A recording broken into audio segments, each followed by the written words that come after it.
As my own meager existence is hurled toward oblivion, I see I share the same genetic composition as so many other simians. We stand tall, only to be pushed further down a pay grade. Capitalism advances to create paid slaves.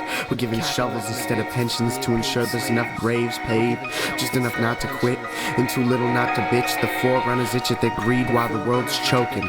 Like Atticus Finch said, the best way to clear the air is to have it all out in the open, hoping for the smallest amounts of dopamine to be released, so we can see that our happiness is never free. I plead the first of it still exists. I reminisce on the history's evidence to see it's quite evident that a man like Thomas Jefferson would have fought our current government. The Constitution is not a wavered rhetoric. We have the right to fight back, whether it's foreign or domestic. Watching our own ideals be molested, the poor in the middle class, money invested, the rich digested, advancing their agenda. It makes about as much sense as money well spent on a public defender. Render me insignificant, cause incompetence is currently a God-given gift. The ominence of their omniscience is causing a rift. I'm adrift cause the monotonous news of the better cosmopolitans telling Congress to give. Let's bail out the rich.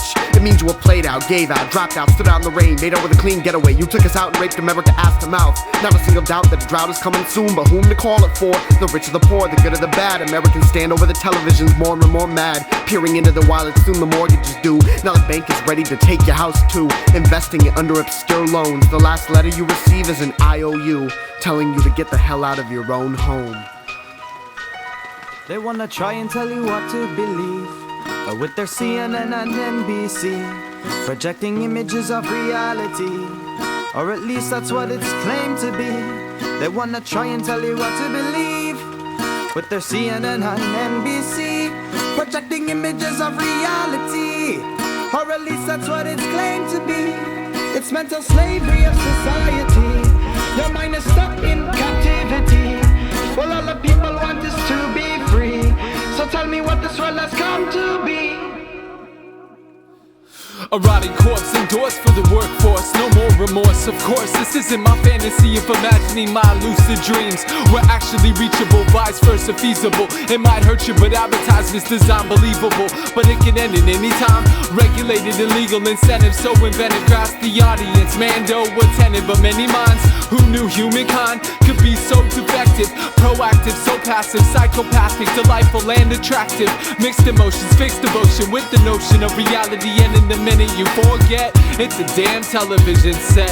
Think away from the high-def box, electrical currents, mechanical reassurance, unstoppable endurance, rigorous consumption. Trigger this assumption, it keeps on coming like my breath in my rep. It never stops with clever thoughts, misconstrued. This confused kid, devoted, demoted opportunist, sitting around and wondering where the moon went. Everybody stay tuned in, three of a kind. Man, we're free in your mind and realize what you're consuming.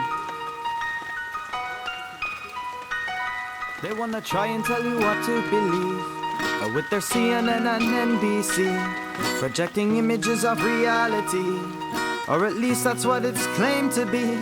They wanna try and tell you what to believe, with their CNN and NBC, projecting images of reality, or at least that's what it's claimed to be. It's mental slavery of society. Your mind is stuck in captivity. Well, all the people want is to be free. So tell me what this world has come to be.